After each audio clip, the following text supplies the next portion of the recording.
What's up everyone? Thank you so much for looking on today's video. And in today's video, we are at Universal Studios, but we are actually at Universal Studios Hollywood for my first visit. I'm currently in CityWalk right now, which looks oddly similar, but has a lot of differences to the one in Orlando. So yeah, I'm waiting for some of my friends who are getting some breakfast at Cinnabon. I think I'm actually gonna get some breakfast here at Voodoo Donuts, even though I can get this in Orlando. I kind of just want to get some, like a donut or two here at Voodoo Donuts. So I decided just to get the basic donuts, got a regular glazed and a dirt donut and water. Got my favorite dirt donut.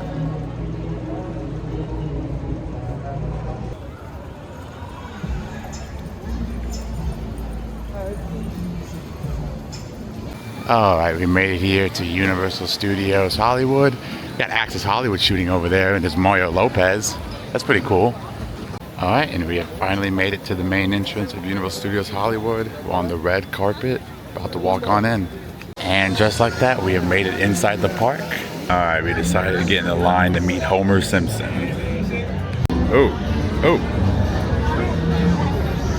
Oh, you're looking good, Homer. What's up, Homer? What's going on, man? How you doing? Chilling? All right, after meeting Homer, we're gonna be going down to the lower lot. Look at this view. Oh my gosh, look how beautiful this is. Are you kidding me? This is so stunning.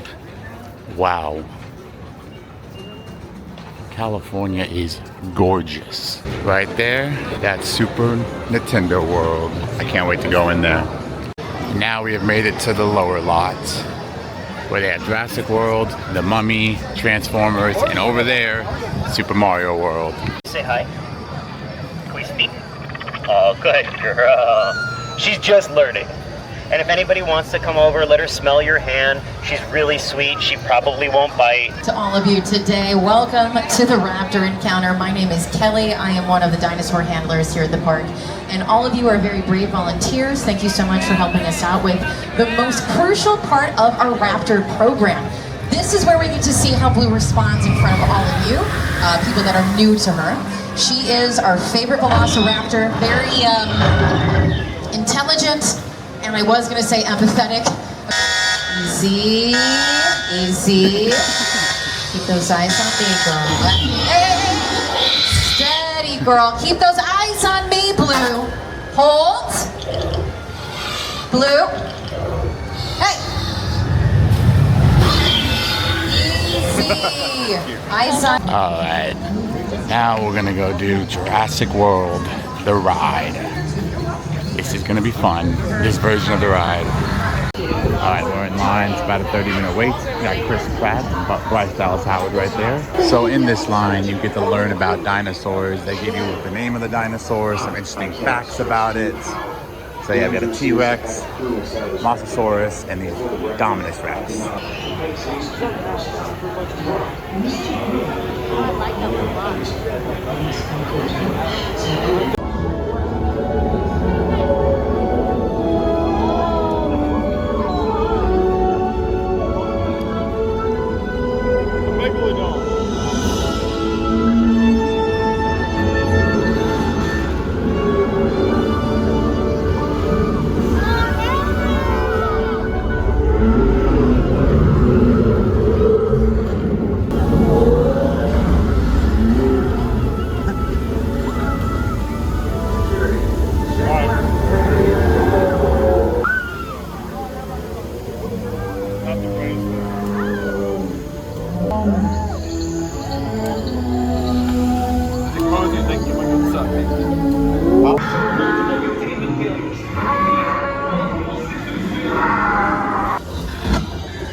It's on the way. In the meantime, please.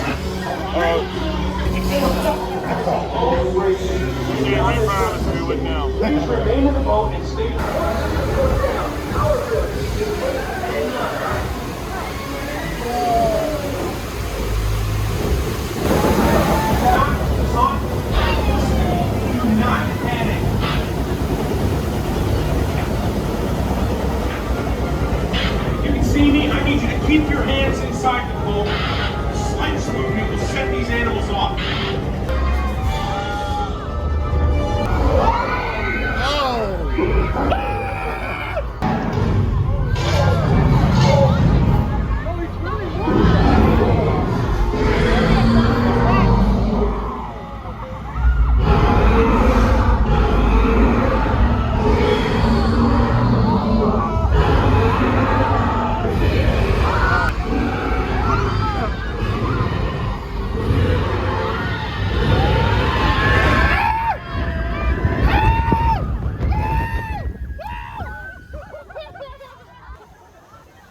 Alright, that was Jurassic World, the ride. That was amazing. I liked it much better than the Jurassic Park in Orlando. They're both good in their own ways, but Orlando needs to update this. That ending animatronic with the Indominus Rex was incredible. Alright, next ride, Revenge of the Mummy, their version, which is a little bit different than our version. Alrighty, one thing I'm noticing is how different this queue is. Ooh, oh, actually it's live entertainment.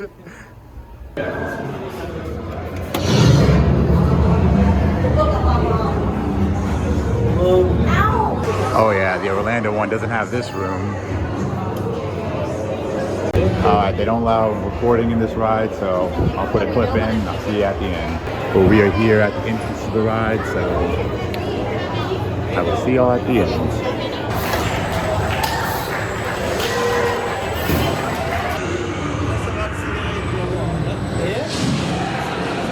Serve me and savor the riches of eternal life. And join us in eternal death. Akum Ra, Akum Day. Now your souls belong to me.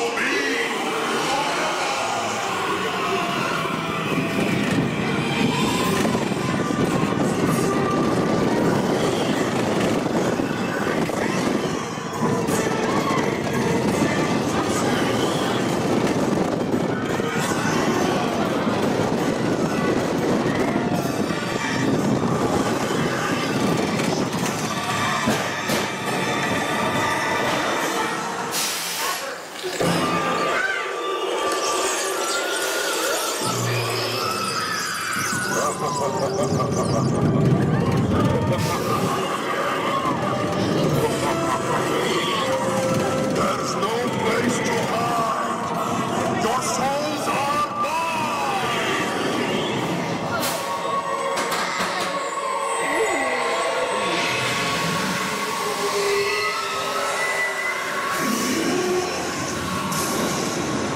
Okay, so the Mummy was fun.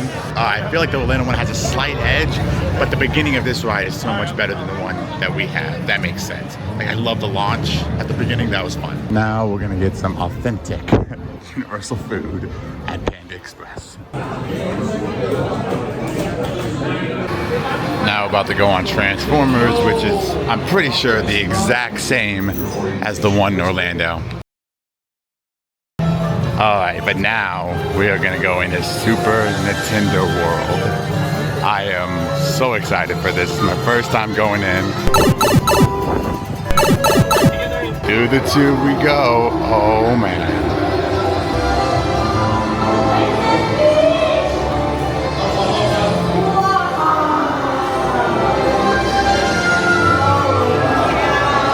Whoa. This is awesome. Are you kidding me? Got Princess Peach meeting over there. We got the Toadstool Cafe. Man, this is awesome. Universal hit it out of the park with this. Are you kidding me? Wow. You got piranha plants. You got shells. You got Yoshi up there. Wow. Alright, but now we're gonna go do the Mario Kart Bowser's Challenge. This is the only attraction in this land, but it is the main attraction.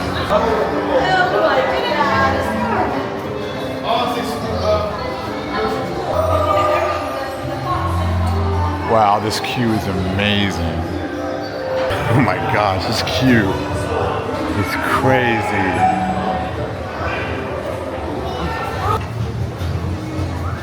I love this place, it's so cool. Then you got Bowser's head, because it's like Bowser's castle.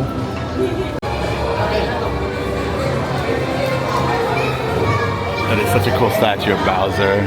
Oh, you got the green shell and the mushroom. How cool. Oh, the Universal Cup. This queue is awesome. Are you kidding me? This is sick.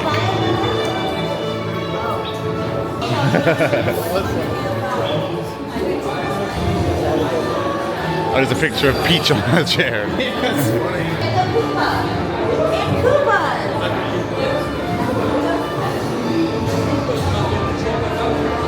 Wow. All right, so now we're going through here. It looks like to a pre-show room, possibly. This is like a, I don't know, a locker room. The doors will be closing behind you, so please stand clear of the doors. You got the bombs and the bullets. Oh, that's so cool. It's like the factory where they make them. This is so cool.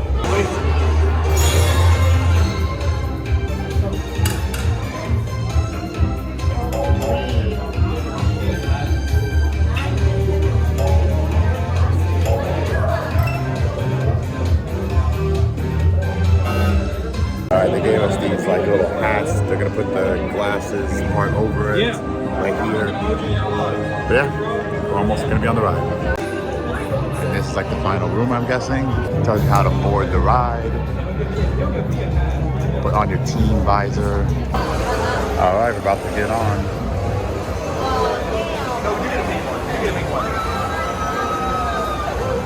You got the pink one. What's up, guys?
And of course, after the ride, you're in the gift shop. And you go out the tube and you're back in Super Nintendo World. So that ride was fun. Had a great time on it, but to be honest, I thought I've had the same opinion on this ride ever since I heard what it was. This ride should have been very similar to Test Track. This shouldn't have been a VR ride. It should have been a Test Track type attraction. Obviously, they probably couldn't fit it in here, but still. Over here at the entrance, they have Toad meeting out. You can't really see him that well, but he's right there. Look how cute he looks. They also have these like boxes where if you hit, Like actually makes a noise. That's so cool. So you actually have to have the power band to make it do the actual cool sound where you got a coin.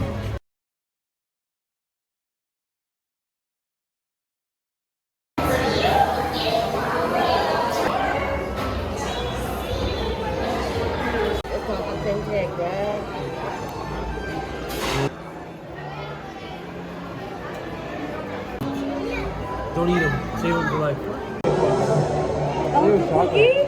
Oh, ooh, that's good. Really? Alright, now we're about to go on the Simpsons ride. I'm like certain this ride is the same as the one in Orlando, but might as well, you know? When in Rome. Alright, the next thing we're gonna do is the studio tour, which the last one departs in about almost 5 minutes. So we're making it just on time. 5 minutes. Alright, here we go. We've got small children with you this today. one This is should our be Cortex our Explorer. train. Now is a good time to move from set to set and a marvel at the new technology involved in filmmaking, but with the invention of sound and the need for quiet on set, the original walkie tour ended. In the 1960s, under the leadership of company chairman Lou Wasserman, the idea of reviving a tour of the studio tour returned when the Gray Line bus tours originating in Hollywood made a stop at our gates. And on July 15th of 1964, the first of our red and white candy striped glamour trams took 67 passengers on a 2-hour driving tour of the Universal lot, and the world famous studio tour was born. Those days. Now that building stood just on our right-hand side, ironically where our fire station now is. Now the reason we have a fire station is because Universal Studios is its own city. The only thing that we don't have that most cities do is a population. We don't have residents that live here. Our residents are our sound stages, and all those movie moments that you just saw were filmed in the same location, and that's Soundstage 12 on our left-hand side, that very soundstage. But we don't just film blockbuster movies and hit TV shows inside of our sound stages. We can even film game shows. So if anyone's a big fan of Hollywood Game Night, hosted by Jane Lynch from Glee, they said they filmed inside of Jane Lynch's living room, but I don't know how many living rooms you've been to that have a live studio audience inside of them. The production bungalows. Now these beige gray little houses on our left-hand side are bungalows. Back in the earlier years of our studio, though, these used to be dressing rooms for stars like Doris. Actors can make movies and TV shows for pretty much any studio in town, which is why these buildings have now been converted into production offices for some of Hollywood's top writers. Right-hand side, it's been featured in films like Home Alone 2, Lost in New York with Macaulay Culkin. You may remember Macaulay Culkin dropping bricks on the Sticky Bandits' heads from the roof. It's also where they filmed this scene from Bruce Almighty. Now just across those brownstones, you're going to see a red brick building. That is the front of St. Dennis Medical, the new TV show that's currently filming inside of Soundstage 26. We're from one of our newest sets on the back lot to one of the most iconic. Here's Bob Gale and Leah Thompson to introduce this next part of the tour.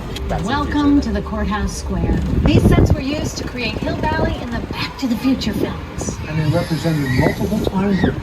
I don't know if y'all can hear me right now, but this is like in the far, far distant future, one of my favorite moments ever. This day, this is one of the most popular sets on the Universal Studio Tour. We had a lot of fun making those films here on the lot. I wonder what it would be like to go back to those days. If only we had a time machine. Hey everybody, do you think we can get this tram up to 88 miles per hour? See you in the future. Now, I'm sure some of you are looking at that building going, wait a minute, that doesn't look exactly like the clock tower from Back to the Future in your area. But Western artists like Billie Eilish, Ariana Grande, Taylor Swift, Lady Gaga, Britney Spears, they've all filmed different music videos on the sets you're seeing around us. Now, one of the major reasons why filmmakers like to use our backlot instead of going to a real city is that all the sets around us are essentially designed for filmmaking.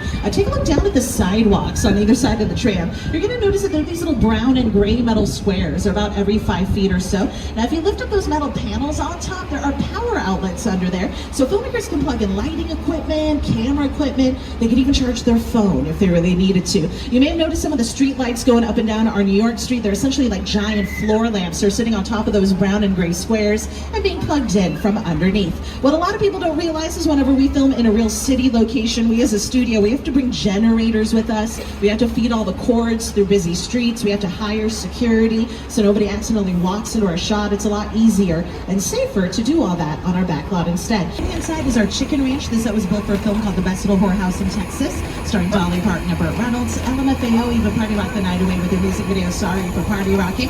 And Rob Zombie transformed this chicken ranch into a house of 1,000 corpses for his film of the same name.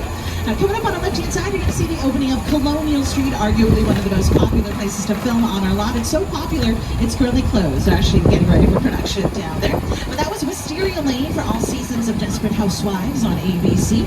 But from one famous neighborhood to another, you're going to see the signs for Lion Estates coming up on our left-hand side from Back to the Future. These are prop replicas created for the 30th anniversary of the film starring Michael J. Fox and Christopher Lloyd.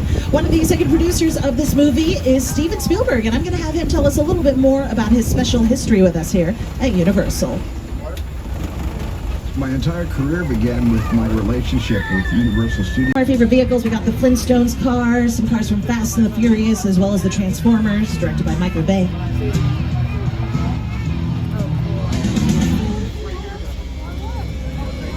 Now, fun fact about picture cars, for every one picture car that you see on screen, there's actually about 5 versions of that car behind the scenes. So think about those Fast and the Furious movies. You're looking at fleets and fleets of vehicles for those films. I wouldn't know. I haven't seen any of them. Now, just around the corner on the right inside, you're going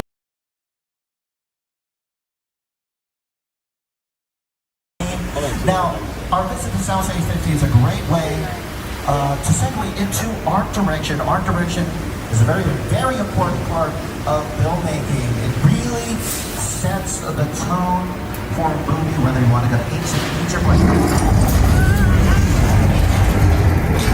It's okay. If you live in LA, you know what this is. This is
on the count of 3. Shout George. 1, 2, 3. George! George! Get back in the boat, George! Get back in the boat!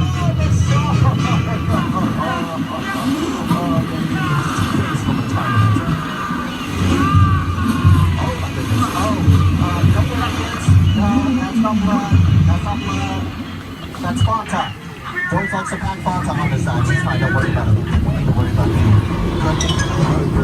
Let's punch 20 people and hide our guests behind these massive barrels of gasoline.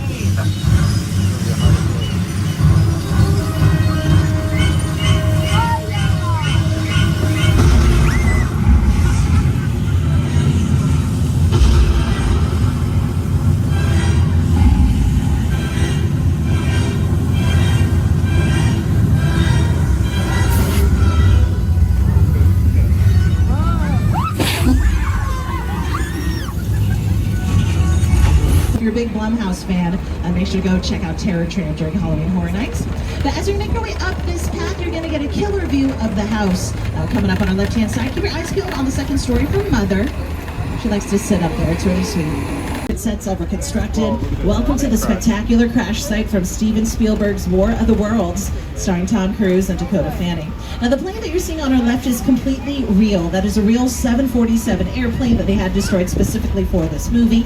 It cost a production about $60,000, not too bad for an entire airplane, but that's probably because it's an older model of an aircraft. In fact, grown-ups, do you notice the ashtrays out there on the armrests? Yeah, kids, fun history lesson. Used to be able to smoke on airplanes. Now, it may have cost Paramount $60,000 to purchase, but they did get charged about $250,000 just to get it here on flatbed trucks. So that's where they get you, folks. Shipping and handling fees. I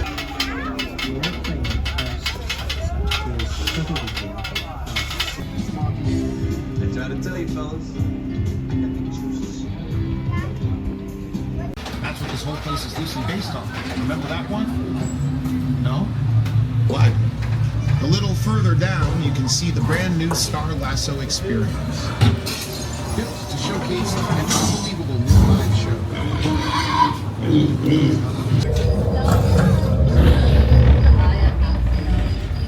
I hope it is.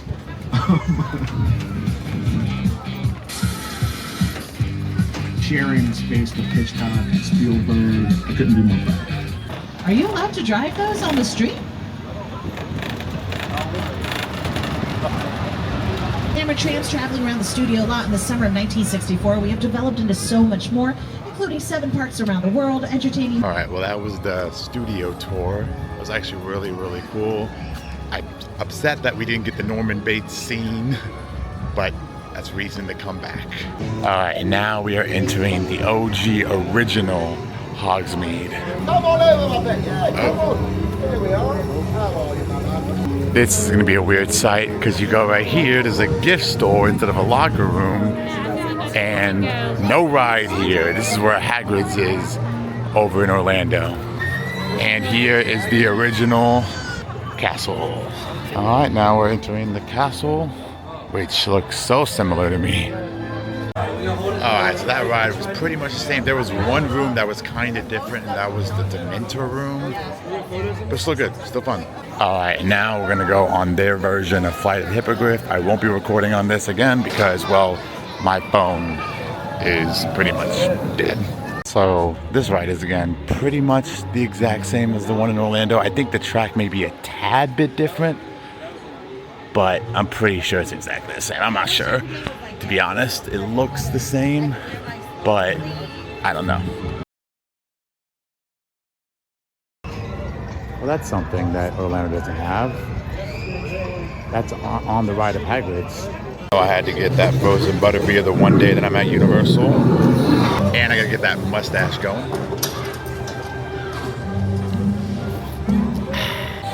Walking around the park after it's closing, and we're seeing all the Halloween Horror Nights. This is the strangest display ever. That's awesome, though. I love it. The one ride that we didn't get to do, and that was Secret Life of Pets Off the Leash. Also, we didn't get a chance to ride Minion Mayhem or watch the Waterworld show. But that gives me a reason to come back. And just like that, we are leaving Universal Studios Hollywood. I will say, after walking around CityWalk for a little bit, this CityWalk is much cooler than the one in Orlando. It's just bigger, has more cooler stores. It's easier to navigate, in my opinion. I like the one in Orlando, don't get me wrong, but I feel like this one has a slight edge. Plus, this one has all the cool restaurants that I like. They're also down in Orlando. Alrighty, y'all, so that's going to do it for my first visit to Universal Studios Hollywood. Absolutely had a fun day at this park. Riding Jurassic World, riding Revenge of the Mummy, experiencing Super Nintendo World. Such a fun park. I will say, obviously, Universal Studios Orlando is better than Universal Studios Hollywood because you get 2 parks compared to 1, about to be 3 parks compared to 1 with the opening of Epic Universe. But still, such a fun day at Universal Studios Hollywood. Had such a fun time with my friends experiencing this park for the first time. So yeah, I know this video was kind of constructed weird. Some footage got lost. some footage I realized wasn't good enough for the actual video. So yeah, this is the video I was able to construct with what I filmed that day. So I hope you guys enjoyed it. If you liked the video, smash the like button. Subscribe to the channel if you haven't. Guys, I'm so thankful that we finally hit 500 subscribers. I am trying to figure out details on how to do the giveaway. But I just want to say thank you guys so, so much. So yeah, if you haven't already, subscribe to the channel. And as always, I'll catch you in the next one. Bye. You got your style, I got